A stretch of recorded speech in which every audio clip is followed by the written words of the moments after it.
नमस्कार, स्वागत है आपका। मैं हूं आपके साथ सुमित झा। बिहार के कई जिले बाढ़ से प्रभावित हैं, लेकिन बेतिया से एक ऐसी तस्वीर सामने आई है जो बाढ़ पीड़ितों का दर्द बयां कर रही है।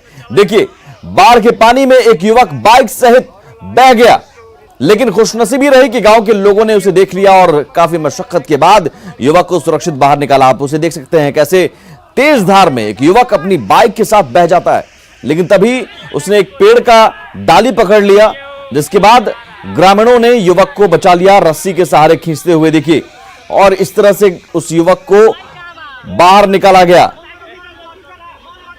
ये खुशकिस्मत है युवक जो इस तेज धार में पेड़ की डाली पकड़कर वहां खड़ा रहा और गांव वालों ने उसे देख लिया, रस्सी से उसे फिर खींच लाया गया।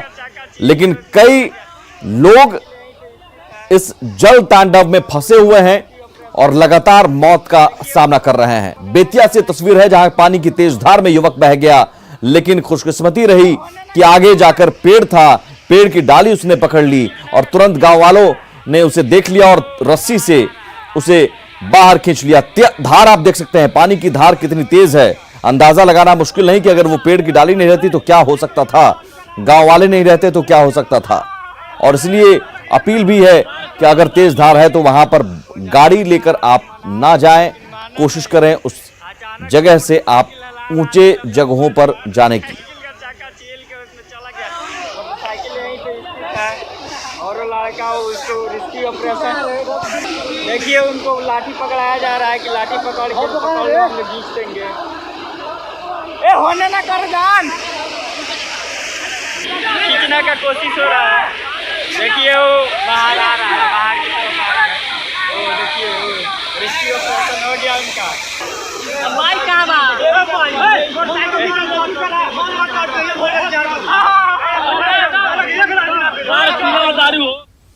तो लगभग आधा बिहार बाढ़ के कहर से कराह रहा है। लोगों का घर बार पानी में डूबा है, खाने के लिए लोग दाने दाने को मोहताज हो गए हैं, लेकिन नेताओं को सिर्फ राजनीति सूझ रही है। तेजस्वी यादव ने आज दरभंगा और मधुबनी में बाढ़ प्रभावित इलाकों का दौरा किया, लोगों से मुलाकात की और जरूरतमंदों को खाना भी खिलाया। सरकारी इंतजामों को लेकर सत्ता पक्ष पर जमकर भड़ास निकाली, जिस पर सरकार ने कोरोना काल में की गई तेज यात्रा को लाशों पर सियासत करने वाला कदम बताया।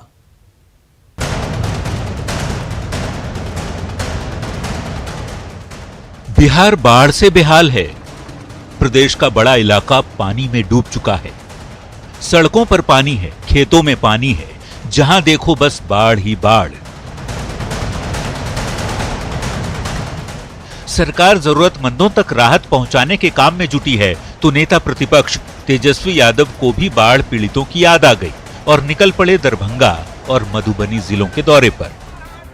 पटना से निकला तेजस्वी का काफिला पहले दरभंगा पहुंचा। वहां जाते ही तेजस्वी ने बाढ़ प्रभावित इलाकों का दौरा किया, जरूरतमंदों को खाना खिलवाया और लगे हाथ सरकार पर भड़ास भी निकाली। सरकार की ये जिम्मेदारी थी।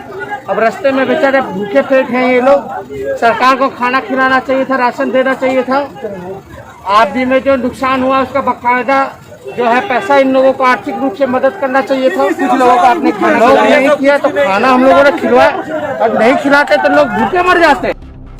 दरभंगा से तेजस्वी मधुबनी पहुंचे, जहां झंझारपुर और मधेपुर में बाढ़ पीड़ितों से मुलाकात की, उनकी समस्याएं सुनी और दियारा इलाके में नाव पर सवार होकर हालात का जायजा लिया। सरकार की कमियां गिनाई और प्रभावित लोगों के प्रति अपनी पार्टी की हमदर्दी भी जताई। उत्तर बिहार जो है पूरा डूब रहा है और बिहार के मुख्यमंत्री नीतीश कुमार गायब हैं, अदृश्य हैं। संकट के घड़ी वो जनता की मदद नहीं कर रहे हैं, लोगों की जान नहीं बचा रहे हैं, लोगों को सुविधाएं नहीं पहुंचा रहे हैं। कोरोना काल में तेजस्वी यादव की यात्रा ने सत्ता पक्ष को हमला करने का मौका दे दिया, सो विरोधी दल पर जमकर भड़ास निकाली गई। तेजस्वी जी, कोरोना की इस चुनौती के दौर में आप जिस घटिया स्तर तक बयानबाजी कर रहे हैं वो दुखद है और कम से कम आपसे संवेदनशीलता और कलेक्टिव रिस्पॉन्सिबिलिटी का एहसास अपेक्षित है। आप दूसरों पर चुनाव का आरोप लगाते हैं। चुनाव के लिए कोई बेचैन नहीं है, सबसे बेचैन में आप दिख रहे हैं। आज इस कोरोना काल में जब लोग सोशल डिस्टेंसिंग, सामाजिक दूरी का ख्याल रख रहे हैं, आप 50 गाड़ी समर्थकों के साथ भर के दरभंगा पहुंच गए, बाढ़ राहत पार्टी के नाम पे नौटंकी कर रहे हैं। जनता कोरोना और बाढ़ की समस्या से बेदम हो रही है, लेकिन नेताओं के लिए आपदा की घड़ी भी सियासत भुनाने का जरिया बन चुकी है। वैसे एक बात तो समझ आती है, चुनावी साल में जनता के बीच जाना जरूरी नहीं, मजबूरी है। वोट बैंक का जो सवाल है, अब चाहे इसके लिए सोशल डिस्टेंसिंग तोड़ना ही क्यों ना पड़े। न्यूज़ 18 के लिए दरभंगा से विपिन और मधुबनी से अमित रंजन के साथ ब्यूरो रिपोर्ट। और तेजस्वी यादव के साथ ही बिहार की सियासत के एक और सूरमा पप्पू यादव भी दरभंगा में बाढ़ पीड़ितों का हाल जानने पहुंचे। गांव की सड़कों पर बुलेट चलाते हुए बिल्कुल दबंग अंदाज में पहुंचे, लेकिन बाढ़ पीड़ितों का दर्द बांटने के बहाने सियासत चमकाने के चक्कर में पप्पू यादव महामारी के संकट को भूल गए।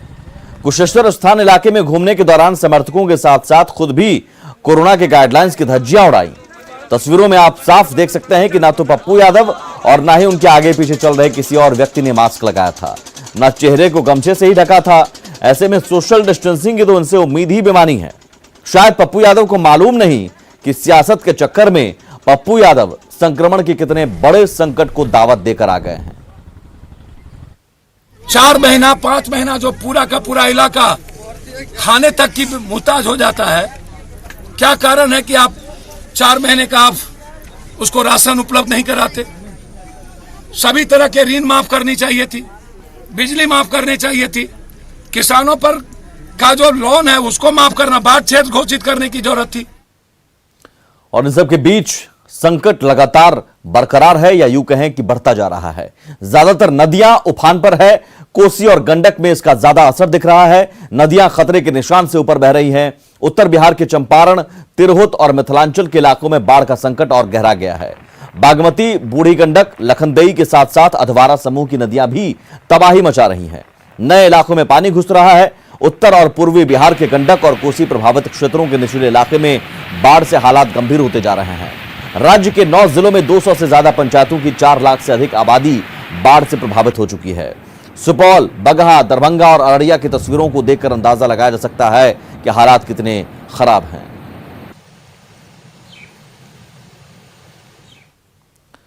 और नेपाल में हो रही भारी बारिश बिहार के लिए काल बन गई है। कई गांव बाढ़ के पानी में डूब चुके हैं। गंडक समेत तमाम नदियों का जलस्तर लगातार बढ़ रहा है। सैलाब की धार में तटबंध में दरारें पड़ने लगी हैं। एक के बाद एक नदियों के तटबंध जवाब दे रहे हैं। कई गांव जलमग्न होने की कगार पर हैं।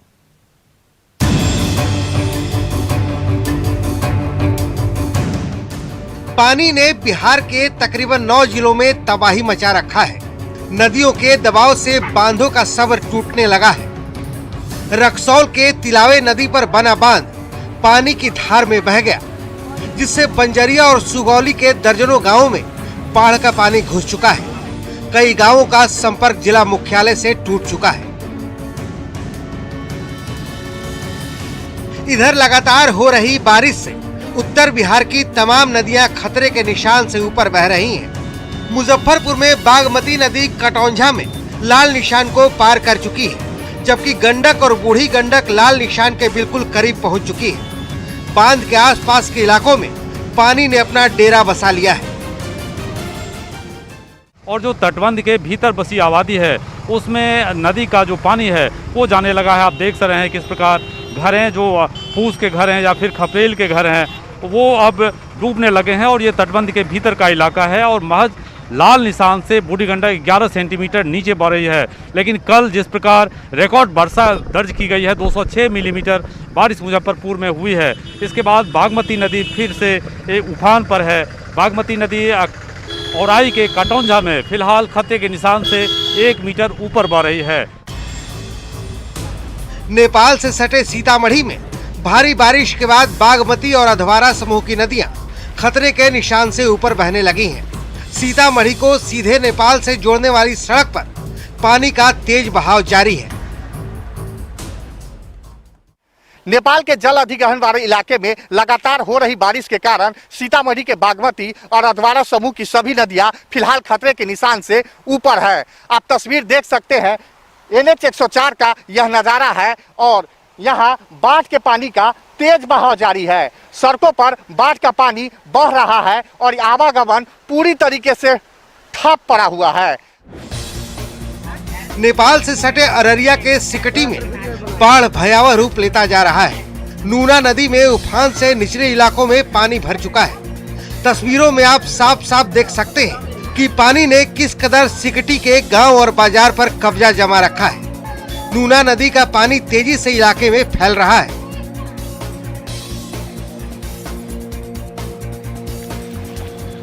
इधर नेपाल से सटे बगहा में जवानों के बैरक में भी पानी घुस चुका है। बाढ़ और बीमारी के बीच ड्यूटी कर रहे जवानों की हालत क्या है, तस्वीरों को देखकर हालात को समझ सकते हैं। हम अभी खड़े हैं बगहा पुलिस लाइन में और यह बैरक है, बगहा पुलिस जिला का बैरक है और पूरा बैरक पानी पानी हो गया है। आप देख सकते हैं किस तरह का पानी का सितम है और सामने पुलिस का मेस है। हम मेस में देखने की कोशिश करते हैं कैसे स्थिति खराब है, कैसे देख पानी का क्या स्थिति देख रहे हैं आप लोग। बैरक में क्या परेशानी हो रही है? परेशानी का तो मत कहिए से, परेशानी तो इतना विकट स्थिति है कि हम लोग अपना कर्तव्य निर्वहन करने के लिए 2 दिन पहले जब बारिश का पानी आया तो 2 दिन से मेस हम लोग का बंद था, लेकिन आज किसी तरह हम लोग अपने स्तर से मेस को फिर शुरू किए हैं क्योंकि खाना भी खाना है, कर्तव्य का निर्वहन का पालन भी करना है। जाहिर है बाढ़ ने बिहार में तांडव मचाना शुरू कर दिया है, लेकिन इस बार चुनौती बाढ़ के साथ साथ बीमारी से जूझने की भी है। Bureau report, news 18 network.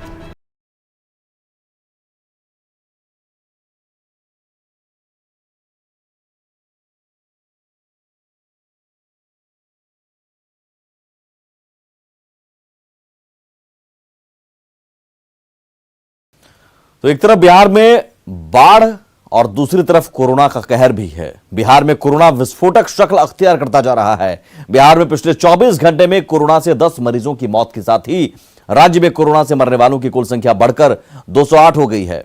वहीं आज 1502 नए केस आने के साथ ही बिहार में कुल कोरोना मरीजों की संख्या बढ़कर 30,066 हो गई है। सबसे अधिक राजधानी पटना में ही 452 नए मामले मिले हैं।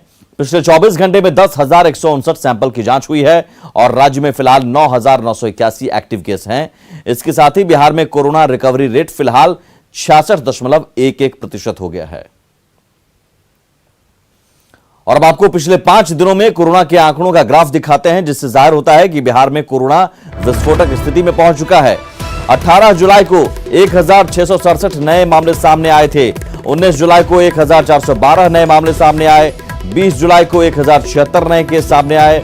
21 जुलाई को 1,109 नए केस सामने आए और 22 जुलाई आज एक बार फिर से बढ़ोतरी हुई और 1,502 नए केस सामने आए। मतलब पिछले 5 दिनों में 6,766 नए मामले सामने आए हैं। और बिहार में कोरोना के बढ़ते कहर के बीच राज्य सरकार ने पटना के 18 निजी अस्पतालों को भी कोरोना के इलाज के लिए चिन्हित किया है और इसकी लिस्ट भी बाकायदा जारी की है नंबर्स के साथ। लेकिन इनमें से कई ऐसे निजी अस्पताल हैं जहां फिलहाल कोरोना का इलाज संभव नहीं है। देखिए न्यूज़ 18 संवाददाता संजय कुमार की रिपोर्ट।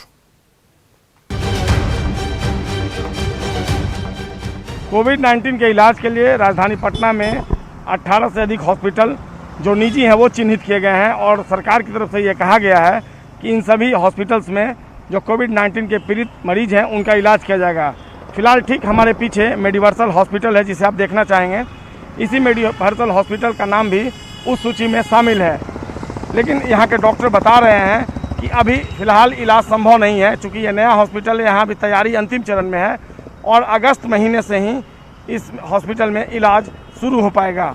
क्या कहते हैं यहाँ के डॉक्टर नवनीत रंजन, आइए उनसे बात करते हैं। सरकार ने देखा कि इंफ्रास्ट्रक्चर बहुत अच्छा है तो उन्होंने रिक्वेस्ट, ठीक है, मैं मान रहा हूँ आपकी बात, मैं आपकी बात से 100% लेकिन अभी यहाँ कोई पेशेंट एडमिट नहीं हो रहा। हम लोग एकदम रेडी, वॉर फुटिंग पे काम चल रहा है। काम अभी चल रहा है तो लॉजिस्टिक्स में डिफिकल्ट होता है ना।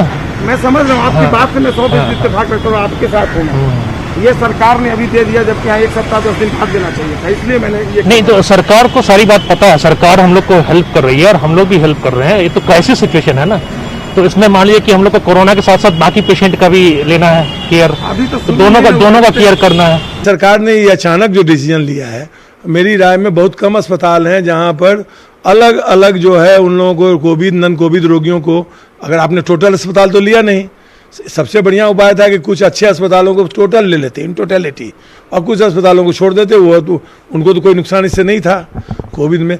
तो कोविड वाले पेशेंट तो भी तो पैसा देंगे ही इन अस्पतालों को। नवनीत रंजन हो या आईएमए केवड़िया उपाध्यक्ष डॉक्टर अजय, आपने दोनों की बात सुनी और अब तक आप समझ गए होंगे कि जिन हॉस्पिटल्स की सूची बनाई गई है कोविड-19 के इलाज के लिए, उनकी हकीकत क्या है। कैमरा पर्सन मनोज के साथ संजय कुमार, न्यूज 18 पटना। तो बिना तैयारी के प्राइवेट अस्पतालों को कोरोना मरीजों के इलाज की लिस्ट में डालने पर स्वास्थ्य मंत्री ने सफाई दी है। उन्होंने कहा कि जिला प्रशासन से लिस्ट मिली थी, 1-2 दिनों में अस्पताल तैयार हो जाएंगे।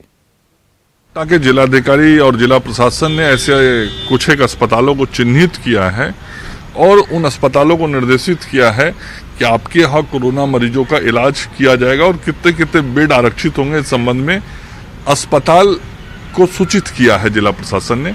अब मैं समझता हूं कि जो अस्पताल चिन्हित हुए हैं वो अस्पताल भी अगले 2-3 दिनों में उन व्यवस्थाओं को बना लेंगे जिन व्यवस्थाओं की आवश्यकता कोरोना के मरीजों के लिए है। आगे बढ़ते हैं। पटना के कंकड़बाग के सब्जी मार्केट के पास पुलिसकर्मियों द्वारा एक युवक की बेरहमी से पिटाई का वीडियो सामने आया है। कंकड़बाग थाने की पुलिस सब्जी मार्केट पहुंची थी। इसी दौरान सब्जी बेच रहा युवक ने मास्क नहीं लगाया हुआ था, जिसके बाद पुलिसकर्मियों से उसकी नोकझोंक हो गई। उसके बाद पुलिस वालों ने उसकी जमकर पिटाई कर दी। देखिए तस्वीरों में कैसे पुलिस युवक को पीट रही है। यह जरूर सही है कि युवक ने मास्क नहीं पहना और ये उसकी गलती है, लेकिन उसकी ये सजा कानून व्यवस्था पर कई सवाल खड़े कर रहा है। इस तरह की सरेआम सजा देना। और इसी के साथ इस बुलेटिन में इतना ही, लेकिन आगे भी खबरों का सिलसिला लगातार जारी है।